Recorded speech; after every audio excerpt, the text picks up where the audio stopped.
اور اس کے بعد کافی دیر تک کھانے کے دوران میں رہ رہ کر اپنے پرانے اوور آل کی خستہ حالت کو یاد کرتے اور مسکراتے رہے۔ انہوں نے خوب مزہ لے کر کھانا کھایا اور بات کو نقل نویسی کا کوئی کام نہیں کیا۔ اس کے بجائے سیبارس یعنی جنوبی اٹلی میں قدیم یونان کا مقبوضہ، جہاں کے مالدار لوگ آرام طلبی اور عیش پسندی کے لیے مشہور تھے، کہ لوگوں کی طرح اندھیرا ہونے تک اپنے بستر پر اینڈنے کو ترجیح دی۔ پھر مزید تاخیر کیے بغیر انہوں نے کپڑے پہنے، اپنا نیا اوور کوٹ کندھوں پر ڈالا اور سڑک پر نکل آئے۔ جس عہدیدار نے پارٹی دی تھی وہ صحیح کہاں رہتا تھا، یہ بدقسمتی سے میں نہیں بتا سکتا۔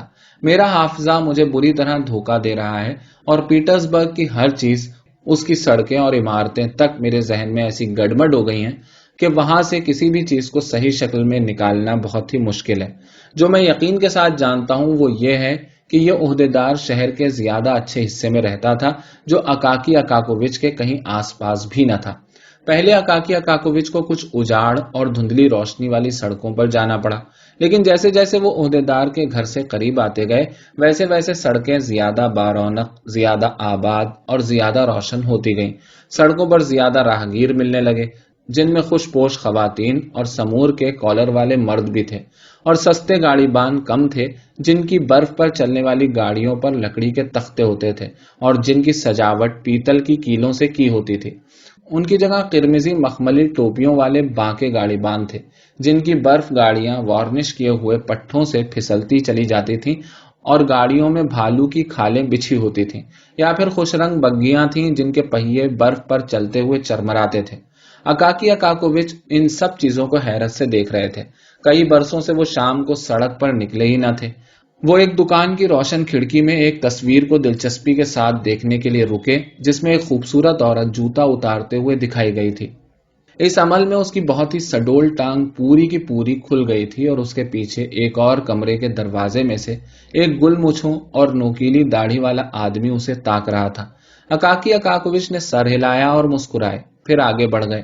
شاید وہ اس لیے مسکرائے تھے کہ انہوں نے کچھ بالکل ہی نامانوس چیز دیکھ لی تھی، لیکن ایسی جسے ہر شخص فطری طور پر محسوس کرتا ہے، یا شاید وہ سوچ رہے تھے جیسے کہ ان کی جگہ پر بہت سے عہدیدار سوچتے، یہ فرانسیسی بھی حد کرتے ہیں، بس کیا کہا جائے، اگر انہیں کوئی چیز چاہیے ہوتی ہے تو بس پھر وہی چیز۔ لیکن ہو سکتا ہے انہوں نے یہ بھی نہ سوچا ہو، آخر آپ کسی دوسرے آدمی کے دماغ کے اندر تو نہیں جھانک سکتے، اور نہ یہ معلوم کر سکتے ہیں کہ وہ کیا سوچ رہا ہے۔ آخرکار وہ اس عمارت تک پہنچ گئے جس میں اسسٹنٹ ہیڈ کلرک نے کرائے پر ایک فلیٹ لے رکھا تھا۔ اسسٹنٹ ہیڈ کلرک شان سے رہتا تھا۔ سیڑھیوں پر ایک لیمپ جل رہا تھا جو دوسری منزل کے فلیٹ تک جاتی تھی۔ ڈیوڑی میں داخل ہو کر اکاکی اکاکووچ نے ربڑ کے جفت پوشوں کی پوری قطار دیکھی۔ ان کے بیچ میں کمرے کے بیچوں بیچ ایک سماوار رکھا تھا جو سنسنا رہا تھا اور بھاپ کے مرغولے نکال رہا تھا۔ دیواروں پر بہت سارے اوور کوٹ اور لبادے ٹنگے ہوئے تھے، جن میں کچھ میں سمور کے کالر یا مخمل کے لیپل بھی لگے تھے۔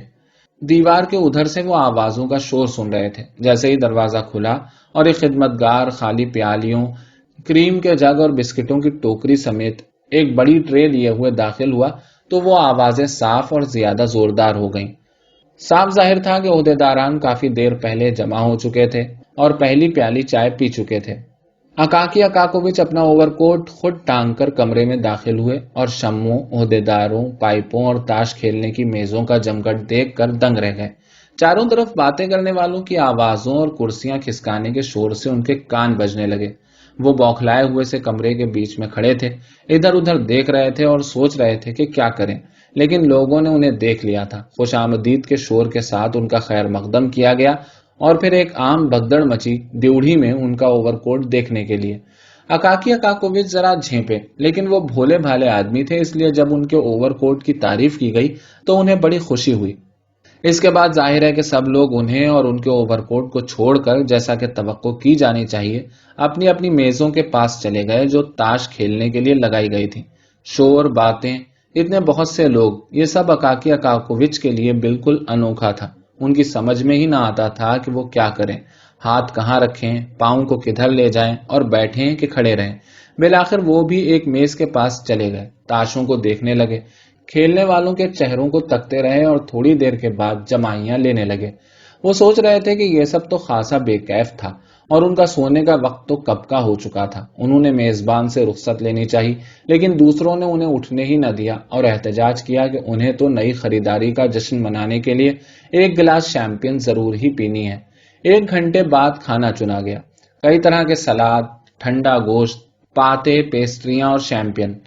اکاکی اکاکووچ کو 2 گلاس پلائے گئے، جس کے بعد انہیں لگنے لگا کہ کمرے میں زیادہ خوشی کا ماحول ہے۔ البتہ یہ بات وہ نہیں بھولے تھے کہ 12 بج چکے تھے اور ان کے لیے گھر جانے کا وقت بہت پہلے ہو چکا تھا۔ اس خیال سے کہ میزبان کہیں انہیں اور روکنے کی کوشش نہ کریں، وہ چپکے سے کمرے سے کھسک آئے۔ انہوں نے اپنا اوور کوٹ تلاش کیا، جسے فرش پر پڑا دیکھ کر انہیں بڑا دکھ ہوا۔ اسے اٹھا کر انہوں نے جھاڑا، اس پر سے روئیں وغیرہ چنے اور اسے پہن کر سیڑھی سے اتر کر سڑک پر آ گئے۔ باہر ابھی تک اجالا تھا، چند چھوٹی چھوٹی دکانیں ابھی تک کھلی تھیں جنہیں نوکر چاکر ہمیشہ کلب کی طرح استعمال کرتے ہیں۔ دوسری دکانیں بند ہو چکی تھیں، لیکن ان کی درزوں میں سے ابھی روشنی کی لمبی روپہلی لکیریں نکل رہی تھیں، جس کا مطلب یہ تھا کہ وہ ابھی بالکل اجاڑ نہیں ہوئی، اور ان میں شاید خادمائیں یا نوکر ہوں گے جو شام کی گپ بازی میں مصروف ہیں، جبکہ ان کے مالک اور مالکنیں ان کے بارے میں حیران ہو رہے ہوں گے کہ پتہ نہیں کہاں غائب ہو گئے۔ اکاکی اکاکووچ خوش دلی کے ساتھ چلے جا رہے تھے۔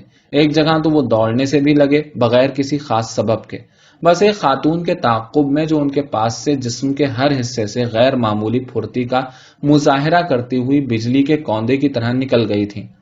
لیکن وہ جلد ہی رک گئے اور اپنی سابق سبک رفتاری سے چلنے لگے اور اپنی اس غیر متوقع تیزی پر خود حیران رہ گئے۔ جلدی وہ ان اجاڑ گلیوں میں پہنچ گئے جن میں رات کا تو ذکر ہی کیا، دن کو بھی اتنا سناٹا ہوتا ہے کہ ان میں سے گزرنے کا جی نہیں چاہتا۔ اس وقت تو وہ اور بھی سنسان اور ویران تھی۔ گلیوں میں بتیاں بہت ہی دور دور پر تھیں۔ یہاں ظاہر ہے کہ تیل کی کمی تھی، اینٹوں اور لوہے سے زیادہ لکڑی کے گھر اور باڑیں تھیں، نہ آدم نہ آدمزاد، بس گلی میں دمکتی ہوئی برف سے روشنی نکلتی تھی اور نیچی نیچی جھوپڑیاں اپنے اندھیرے پٹوں کی آڑ میں اداس اداس سی سو رہی تھیں۔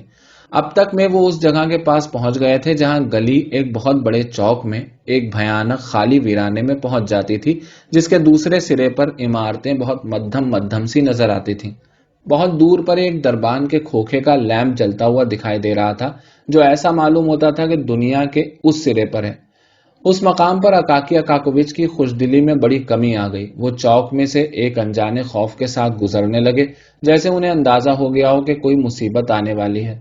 انہوں نے پیچھے مڑ کر ادھر ادھر دیکھا، انہیں ایسا معلوم ہوا جیسے وہ سمندر میں ہوں۔ انہوں نے سوچا نہیں، نہ دیکھنا ہی اچھا ہے، اور آنکھیں بند کر کے آگے بڑھنے لگے۔ اور جب یہ دیکھنے کے لیے انہوں نے دوبارہ آنکھیں کھولیں کہ چوک کے ختم ہونے میں ابھی کتنا فاصلہ ہے، تو اچانک انہوں نے دیکھا کہ عین ان کی ناک کے سامنے کچھ مونچھوں والے لوگ کھڑے ہیں۔ حالانکہ یہ ان کی سمجھ میں نہیں آیا کہ یہ کون لوگ ہیں۔ ان کی آنکھوں کے آگے اندھیرا چھا گیا اور ان کا دل بڑے زوروں میں دھڑکنے لگا۔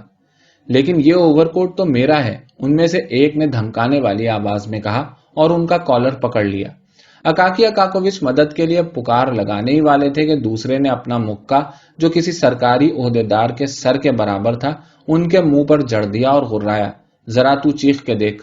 اس کے بعد اکاکی اکاکووچ کو صرف یہ یاد تھا کہ ان لوگوں نے ان کا اوور کوٹ اتارا، ان کے پیٹ پر گھٹنے سے کس کے مارا اور وہ پیٹھ کے بل برف پر گر پڑے، اور پھر انہیں کچھ پتا نہیں۔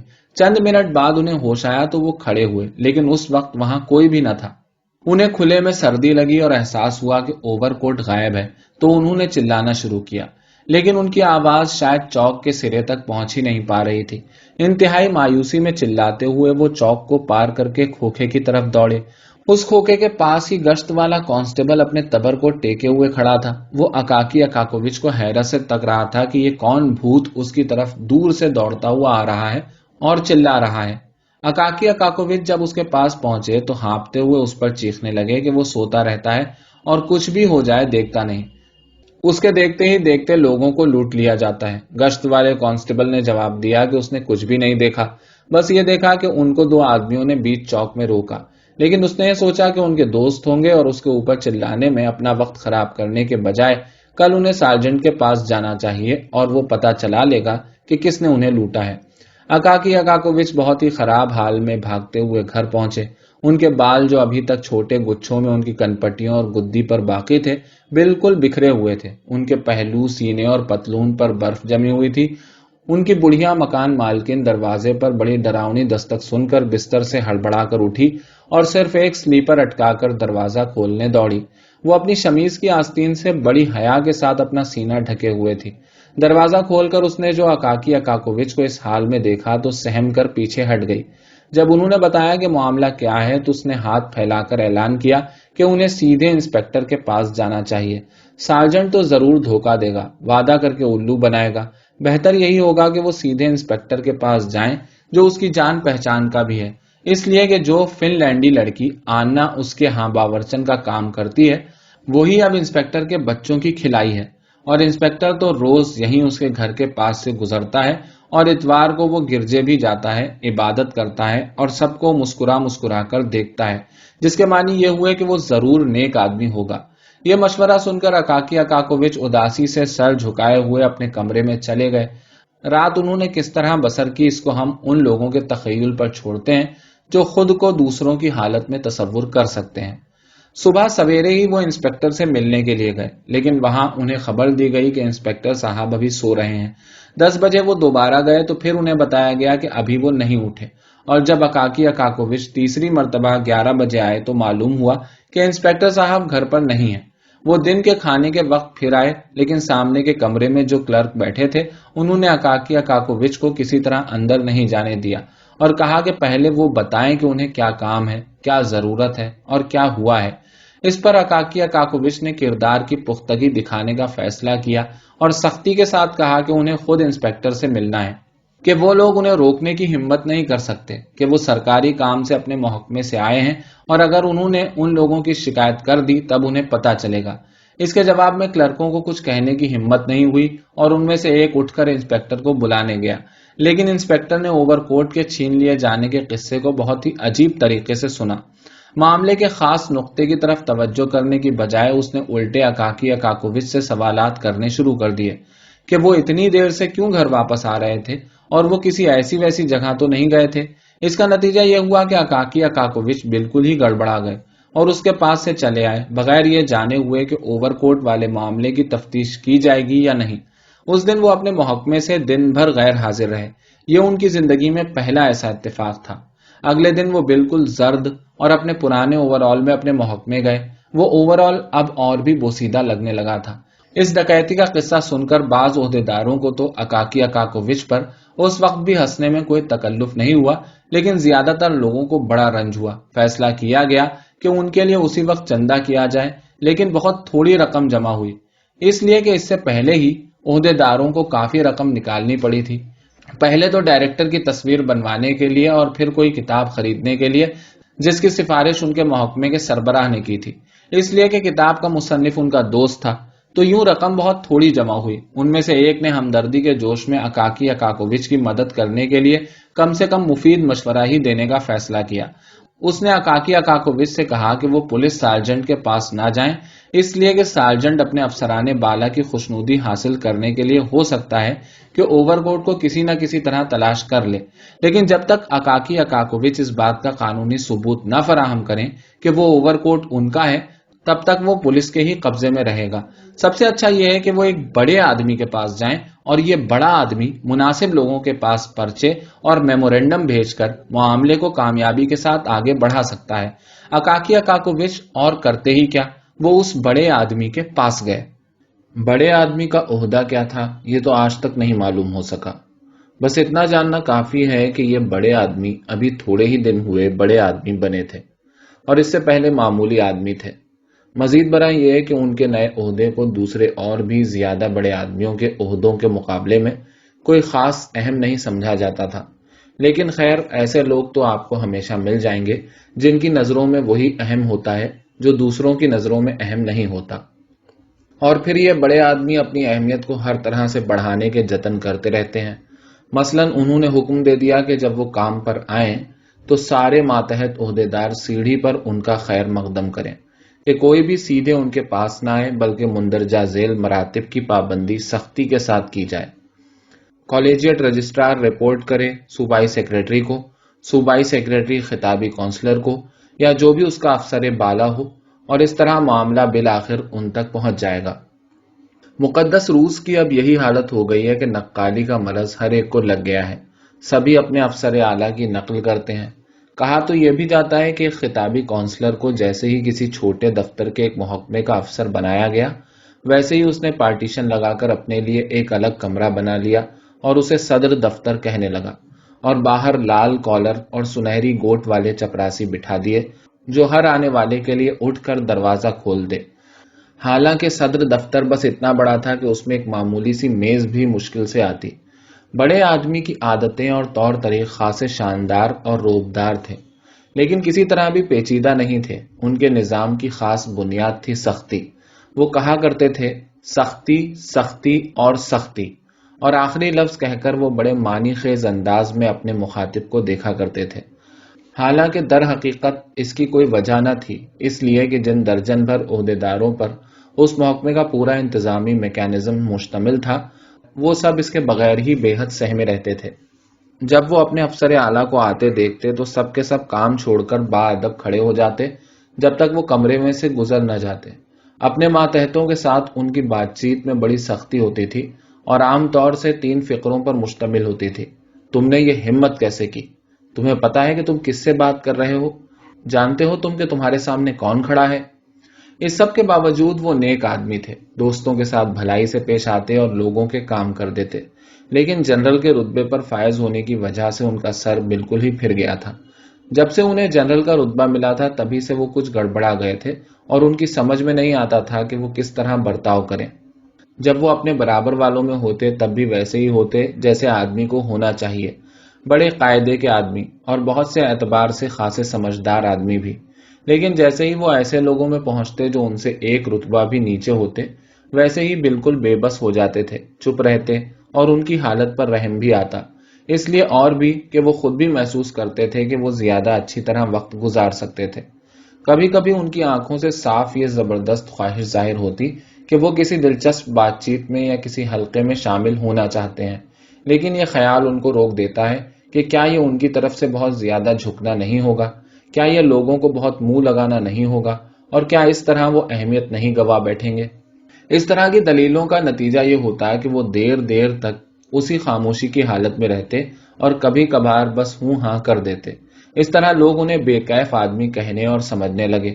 یہ تھے وہ بڑے آدمی جن کے پاس اکاکی اکاکووچ آئے، اور اس کے لیے انہوں نے اپنی بدقسمتی لیکن بڑے آدمی کی خوش قسمتی سے بہت ہی ناسازگار وقت کا انتخاب کیا. بڑے آدمی اپنے کمرے میں بیٹھے بہت ہی خوش دلی کے ساتھ ایک پرانے واقف کار اور بچپن کے دوست کے ساتھ باتیں کر رہے تھے جو ابھی حال ہی میں دارالسلطنت آئے تھے اور جن سے وہ کئی برس کے بعد ملے تھے. اسی عرصے میں انہیں اطلاع دی گئی کہ بشماچکین نامی ایک شخص ان سے ملنے آئے ہیں. انہوں نے جھڑک کر پوچھا کون ہے وہ؟ جواب ملا کوئی عہدے دار ہیں. اچھا کہو انتظار کرے، ابھی وقت نہیں ہے، انہوں نے کہہ دیا. اس جگہ یہ کہنا ضروری ہے کہ بڑے آدمی نے صاف جھوٹ کہا تھا. وقت ان کے پاس تھا. وہ اور ان کے دوست بہت پہلے ساری بات چیت کر چکے تھے اور اب بات چیت نے طویل خاموشیوں کی صورت اختیار کر لی تھی جن کے بیچ بیچ میں وہ ایک دوسرے کی جانگ پر ہاتھ مارتے اور کہتے تو یوں ہے ایوان ابرامووچ، بس یوں ہے اسٹپان ورلامووچ. پھر بھی انہوں نے عہدیدار کو انتظار کرنے کا حکم دیا تاکہ اپنے دوست کو جو کافی دنوں سے پینشن لے کر اپنے دیہات کے گھر میں رہنے لگے تھے یہ دکھا دیں کہ عہدیداروں کو ان سے ملنے کے لیے سامنے کے کمرے میں کتنی کتنی دیر انتظار کرنا پڑتا تھا. آخرکار جب وہ جی بھر کر باتیں کر چکے اور جی بھر کر چپ بھی رہ چکے اور اپنی اپنی آرام دہ کرسیوں پر بیٹھ کر سگار پینا بھی ختم کر چکے تو انہوں نے سیکرٹری سے جو ہاتھ میں کوئی کاغذ لیے کچھ اطلاع دینے کے لیے دروازے پر کھڑا تھا کہا ارے ہاں وہ کوئی عہدیدار بیٹھا ہے نا، اسے کہو کہ آ سکتا ہے. اکاکی اکاکووچ کی خستہ حالت اور بوسیدہ وردی کو دیکھ کر بڑے آدمی اچانک ان کی طرف مڑے اور کیا کام ہے اس جھڑکنے کی سی سخت آواز میں بولے جس کی مشق انہوں نے موجودہ عہدہ اور جنرل کا رتبہ ملنے سے ہفتہ بھر پہلے سے بند کمرے میں اکیلے آئینے کے سامنے کھڑے ہو کر خوب اچھی طرح کر لی تھی. اکاکی اکاکووچ پہلے ہی کافی مروب تھے، اب تو وہ بالکل ہی سٹپٹا گئے اور جہاں تک ان کی گگھی سی بن جانے والی حالت نے اجازت دی اپنے معمول سے زیادہ وہ یوں سمجھیے کے ساتھ انہوں نے بتایا کہ ان کے پاس یہ نیا اوور کوٹ تھا اور انہیں بہت ہی وحشیانہ طریقے سے لوٹ لیا گیا. اور اب وہ عالی مرتبت کے پاس آئے ہیں کہ وہ اپنے طور پر جناب چیف انسپکٹر پولیس صاحب بہادر یا کسی اور سے کہہ کر ان کا اوور کوٹ حاصل کروا دیں۔ پتہ نہیں کیوں جنرل کو یہ برتاؤ کچھ بہت زیادہ بے تکلفی کا سا لگا اور انہوں نے اسی تندی کے ساتھ کہا، تو جناب کو کیا مناسب طریقہ معلوم نہیں ہے؟ یہ آپ کہاں آ گئے؟ آپ کو معلوم نہیں ہے کہ آپ کو کیا کرنا چاہیے؟ اس کے لیے پہلے آپ کو دفتر میں عرضی دینی چاہیے تھی، جو ہیڈ کلرک کے پاس جاتی، پھر محکمے کے اعلیٰ افسر کو، پھر وہ سیکرٹری کو دی جاتی اور سیکرٹری اسے میرے پاس لاتا۔ لیکن عالی مرتبت اکاکی اکاکووچ نے اپنی ساری ہمت کو مجتمع کر کے اور یہ محسوس کرتے ہوئے کہ انہیں پسینے چھوٹ رہے ہیں کہا، میں نے عالی مرتبت کو زحمت دینے کی جرت اس لیے کی کہ سیکرٹری تو وہ یوں سمجھیے کہ ناقابل اعتبار لوگ ہوتے ہیں۔ بڑے آدمی نے ٹوکا، کیا کیا کیا؟ آپ کو یہ کہنے کی ہمت کیسے ہوئی؟ آپ کو یہ خیال کیسے ہوا؟ کیا حال ہو گیا ہے نوجوان پیڑھی کا جو اپنے افسروں اور بڑوں کے ساتھ اس قدر باغیانہ گستاخی کے ساتھ پیش آتے ہیں؟ بڑے آدمی نے غالباً اس طرف دھیان نہیں دیا تھا کہ اکاکی اکاکووچ 50 سے اوپر کے ہو چکے تھے، یا وہ انہیں اضافی معنوں میں یعنی کسی ایسے شخص کے مقابلے میں نوجوان پیڑھی کا کہہ رہے تھے جو 70 کا ہو چکا ہے۔ آپ کو پتا ہے کہ آپ کس سے بات کر رہے ہیں؟ آپ جانتے ہیں کہ آپ کے سامنے کون کھڑا ہے؟ سن رہے ہیں آپ کہ میں کیا کہہ رہا ہوں؟ اور انہوں نے زور سے اپنا پاؤں پٹکا اور اپنی آواز اتنی اونچی کر دی کہ اکاکی اکاکووچ ہی نہیں، کوئی بھی ہوتا تو ڈر جاتا۔ اکاکی اکاکووچ تو ڈر کے مارے بالکل مفلوج ہو گئے۔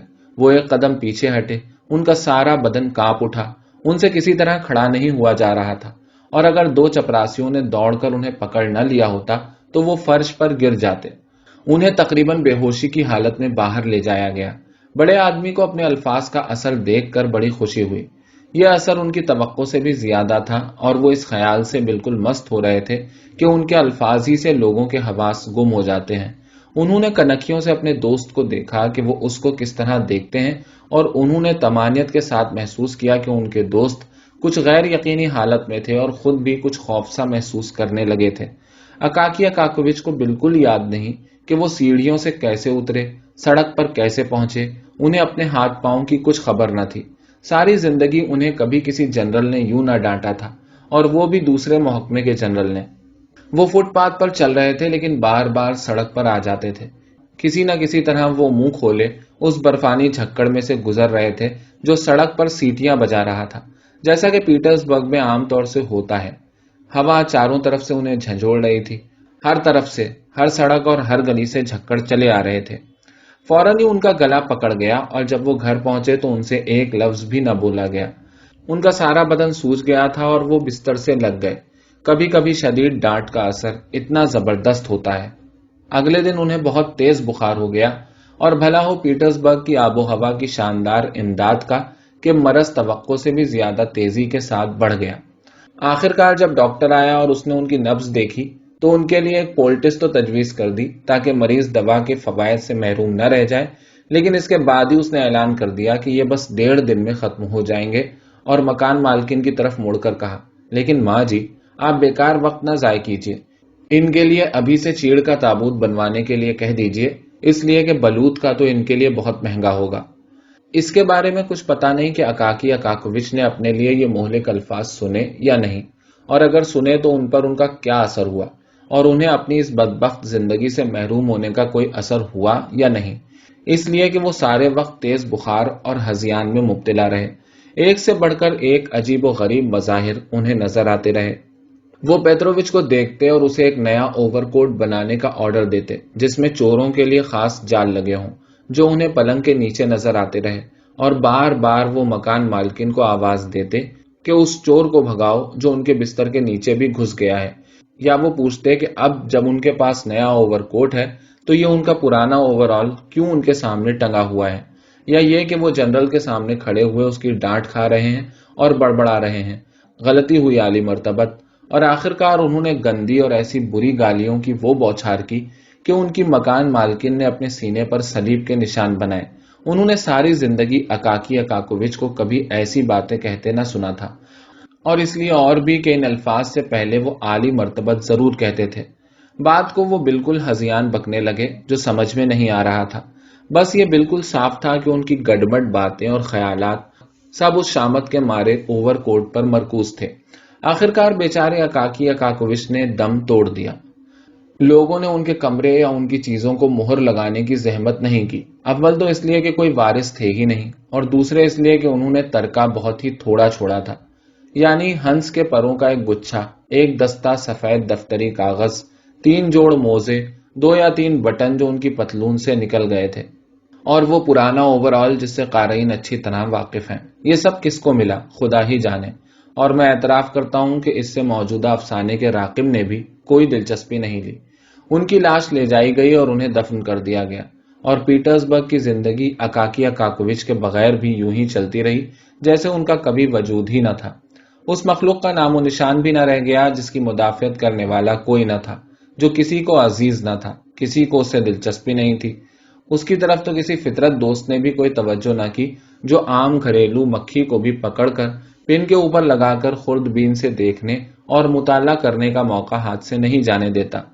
اس مخلوق نے اپنے ساتھ کلرکوں کے مذاق کو انکسار کے ساتھ برداشت کیا تھا اور بغیر کوئی غیر معمولی کارنامہ انجام دیے ہوئے مر گیا تھا، لیکن اس کی بدبخت زندگی اپنے انجام سے ذرا دیر پہلے اس تابناک بشارت سے ایک لمحے کے لیے روشن ہو گئی تھی جو اسے نئے اوور کوٹ کی صورت میں ملی تھی، لیکن جسے بدنصیبی کے ایک ناقابل برداشت وار نے برباد کر دیا، جو اتنا ہی تباہ کن تھا جتنا کہ اس دنیا کے حاکموں اور فرما رواؤں کو بھگتنا پڑتا ہے۔ ان کی موت کے چند دنوں بعد ان کے محکمے کے چوکیدار کو اس ہدایت کے ساتھ ان کے فلیٹ پر بھیجا گیا کہ وہ اسی وقت کام پر حاضر ہو جائیں۔ یہ ڈائریکٹر کا حکم تھا، لیکن چوکیدار کو مجبوراً ان کے بغیر ہی واپس آنا پڑا۔ اس نے اطلاع دی کہ اب وہ کام پر نہیں آئیں گے، اور جب اسے پوچھا گیا کہ کیوں، تو اس نے جواب دیا کہ بات یہ ہے کہ وہ مر گئے اور آج چوتھا دن ہے کہ انہیں دفن کر دیا گیا ہے۔ یوں محکمے میں لوگوں کو اکاکی اکاکووچ کی موت کی خبر ملی، اور اگلے ہی دن ان کی جگہ پر دوسرا کلرک بیٹھا تھا جس کا قد کافی لمبا تھا اور جس کا خط ویسے سیدھے حروف والا نہیں بلکہ جھکا ہوا اور کافی ترچھا تھا۔ لیکن بھلا کون تصور کر سکتا ہے کہ اکاکی اکاکووچ کا قصہ یہاں تمام نہیں ہوا، کہ ان کی قسمت میں یہ لکھا تھا کہ وہ اپنی موت کے بعد کچھ دن پرشور طریقے سے اور جئیں، جیسے یہ ان کی لا حاصل زندگی کا انعام تھا۔ لیکن ہوا یہ کہ ہماری غمگین کہانی کا انجام بہت ہی غیر متوقع طور پر بڑا حیران کن ہوا۔ پیٹرزبرگ میں اچانک یہ افواہ پھیلنی شروع ہوئی کہ کالنکن پل کے پاس اور اس سے بہت دور آگے تک رات کو ایک بھوت دیکھا جاتا ہے۔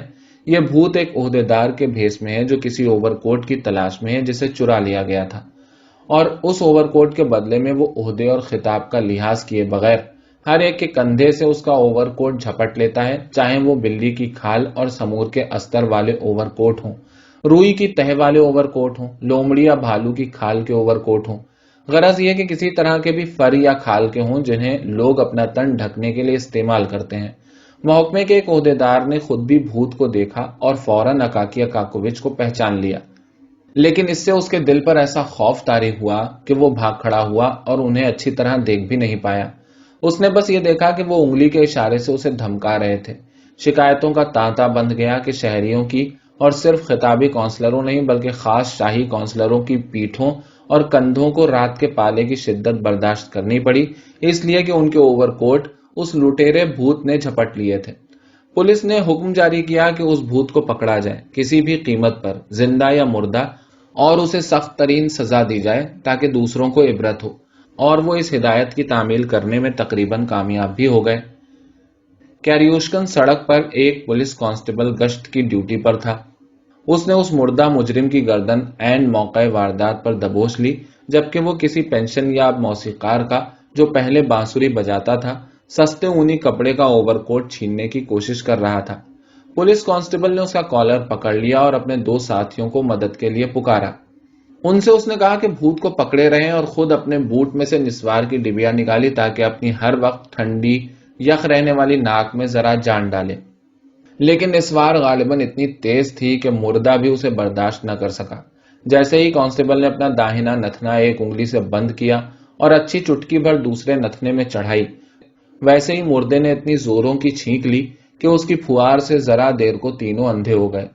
جتنا وقت انہیں ہاتھ اٹھانے اور آنکھیں صاف کرنے میں لگا، بس اتنے ہی میں مردے کا کہیں پتہ نہیں رہ گیا، اور وہ یقین سے بھی نہیں کہہ سکتے تھے کہ انہوں نے اسے کبھی پکڑا بھی تھا یا نہیں۔ اس کے بعد سے کانسٹیبل مردوں سے اتنے ڈر گئے کہ وہ زندوں پر بھی ہاتھ ڈالتے ڈرنے لگے اور دور ہی سے چلاتے، اے چلتے بنو، آگے بڑھو۔ مردہ عہدیدار کالنکن پل کے اس پار بھی نظر آنے لگا اور سارے ڈرپوک لوگوں کے دل میں ڈر بیٹھ گیا۔ لیکن ہم بڑے آدمی کے بارے میں تو بالکل بھول ہی گئے، جن کی وجہ سے دراصل ہماری اس کہانی کو حیران کن موڑ ملا، جو کہ ویسے بالکل سچی کہانی ہے۔ سب سے پہلے تو حق پسندی کا تقاضا یہ ہے کہ ہم بتا دیں کہ اس بڑے آدمی کو بیچارے ڈانٹ کھائے ہوئے اکاکی اکاکووچ کے چلے جانے کے بعد کچھ پچھتاوا سا ہوا۔ ان کے لیے ترس بالکل ہی مغایر جذبہ نہیں تھا، ان کے دل میں بہت سے نیک خیالات آتے تھے، اس کے باوجود کہ ان کا رتبہ انہیں ان خیالات کا اظہار کرنے سے باز رکھتا تھا۔ ان کے جو دوست ان سے ملنے آئے تھے وہ جیسے ہی چلے گئے ویسے ہی ان کو بیچارے اکاکی اکاکووچ کا خیال آیا، اور اس کے بعد سے تقریباً روز ہی ان کی آنکھوں کے سامنے اکاکی اکاکووچ کا زرد چہرہ گھوم جاتا جو ان کی ڈانٹ سے بے حال ہوئے جا رہے تھے۔ ان تصورات سے وہ اتنے پریشان ہوئے کہ ایک ہفتے بعد انہوں نے ایک عہدیدار کو اکاکی اکاکووچ کے پاس یہ معلوم کرنے کے لیے بھیجا کہ معاملہ کیا ہے اور کیا وہ کسی طرح اکاکی اکاکووچ کی مدد کر سکتے ہیں۔ اور جب ان کو یہ اطلاع دی گئی کہ اکاکی اکاکووچ تو اچانک کسی طرح کے بخار میں مبتلا ہو کر مر گئے، تو بڑے آدمی کو بڑا صدمہ پہنچا۔ ان کے ضمیر نے انہیں ملامت کی اور تقریباً سارے دن پریشان سے رہے۔ کسی طرح اپنا جی بہلانے اور اس ناخوشگوار خبر کو ذہن سے نکال دینے کے خیال سے وہ شام کو اپنی ایک دوست کے ہاں چلے گئے، جن کے گھر میں انہیں اچھی صحبت مل گئی، اور سب سے بڑھ کر یہ کہ وہاں تقریباً سبھی ایک ہی رتبے والے تھے اور وہ کسی طرح سے ملوث نہ تھے۔ اس سے ان کی ذہنی حالت پر بڑا اچھا اثر پڑا، ان کا تناؤ دور ہو گیا، بڑی اچھی طرح سے انہوں نے بات چیت کی، سب سے مہربانی کے ساتھ پیش آئے۔ مختصر یہ کہ وہ شام سے اچھی طرح لطف اندوز ہوئے۔ کھانے کے ساتھ انہوں نے 2 گلاس شیمپین پی، جو کہ خوش مزاجی کو بحال کرنے کا بہت ہی معروف ذریعہ ہے۔ شیمپین سے ان کی طبیعت رنگ پر آ گئی اور انہوں نے فیصلہ کیا کہ ابھی گھر نہیں جائیں گے بلکہ ایک آشنا خاتون سے ملنے جائیں گے جن کا نام تھا کیرولینا ایوانوونا۔ وہ شاید جرمن تھیں اور ان کے ساتھ بڑے آدمی کے بڑے دوستانہ تعلقات تھے۔ یہ بتانا ضروری ہے کہ بڑے آدمی اب جوان نہیں رہ گئے تھے، اپنی بیوی کے لیے اچھے شوہر اور اپنے بچوں کے لیے اچھے باپ تھے۔ ان کے 2 بیٹے، جن میں سے ایک سرکاری عہدیدار تھا، اور ان کی 16 سالہ بیٹی جس کی ناک ذرا چھوٹی لیکن خاصی اچھی تھی، روزانہ ان کے پاس آ کر ان کے ہاتھ کو بوسہ دیتے اور کہتے، بانجو پاپا۔ ان کی اہلیہ ابھی دمخم والی عورت تھیں اور ایسی بری بھی نہیں تھیں۔ وہ پہلے اپنا ہاتھ شوہر کی طرف بڑھاتی کہ وہ بوسہ دیں اور پھر الٹ کر ان کے ہاتھ کو خود بوسہ دیتی۔ لیکن بڑے آدمی ان خانگی خاندانی شفقتوں سے پوری طرح مطمئن ہونے کے باوجود شہر کے دوسرے حصے میں کسی خاتون کے ساتھ دوستانہ تعلقات قائم کرنے کو خلاف اخلاق نہیں سمجھتے تھے۔ یہ آشنا خاتون ان کی بیوی سے کم عمر یا زیادہ خوبصورت نہ تھیں، لیکن ایسی تعجب خیز باتیں اس دنیا میں ہوتی ہی رہتی ہیں اور ان کو اچھا یا برا قرار دینا ہمارا کام نہیں ہے۔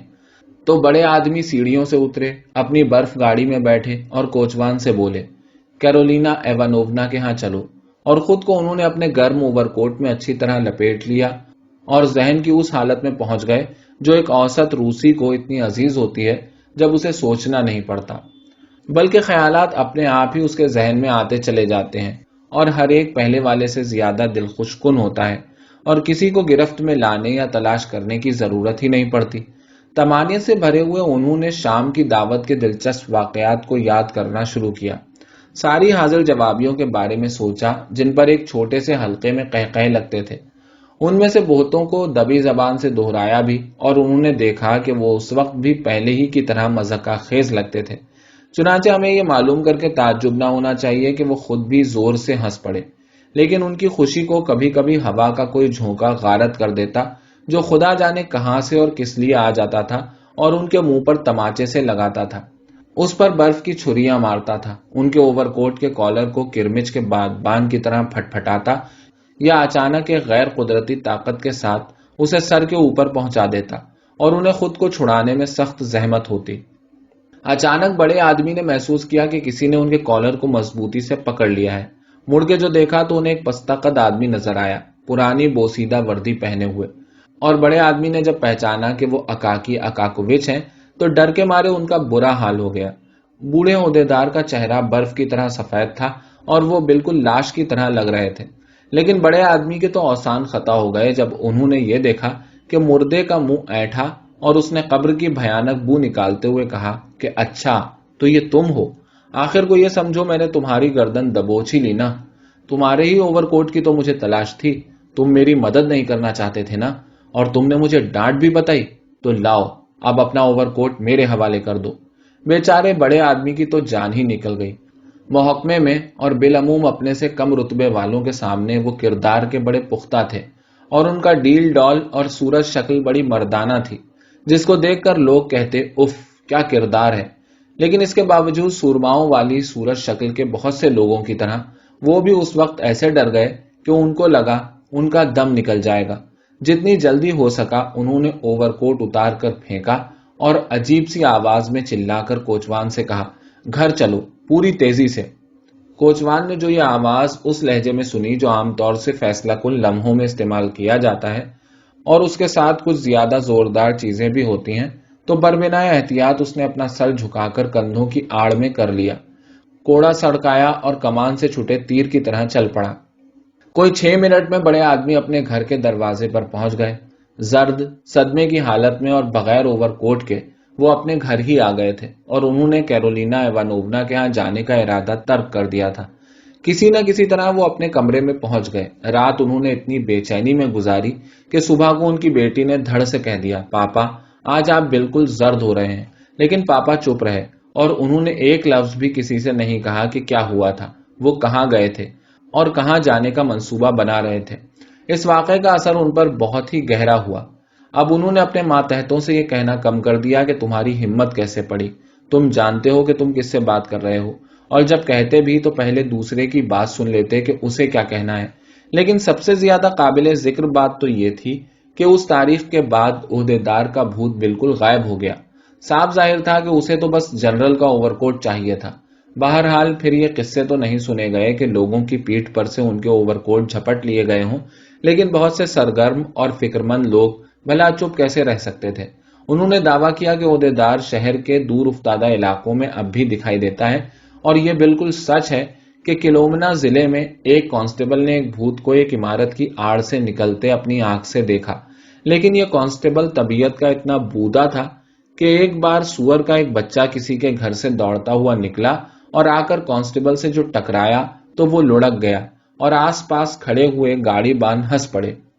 اس گستاخی پر کانسٹیبل نے ان سب پر ایک ایک کوپک جرمانہ کر دیا اور اس رقم سے اپنے لیے نسوار خریدی۔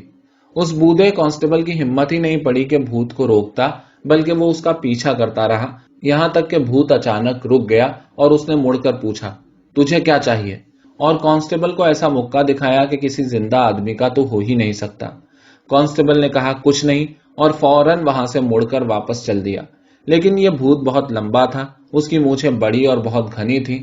وہ ابو خوف پل کی طرف جا رہا تھا اور جلد ہی اندھیرے میں غائب ہو گیا۔